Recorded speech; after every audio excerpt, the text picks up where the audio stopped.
Cerita Mutia Ayu ajak Gewa ke makam Glenn Fredly.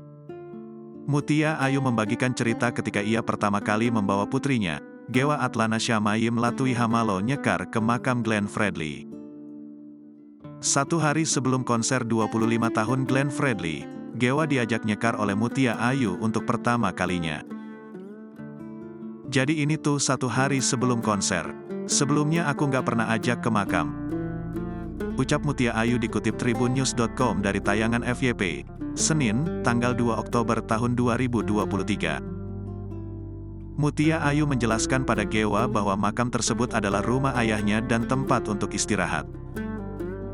Di momen itu juga dirinya minta izin ke Glenn Fredly untuk ikut latihan jelang konser 25 tahun. Aku sebutnya rumah ayah, itu pertama kali, jelas Mutia Ayu.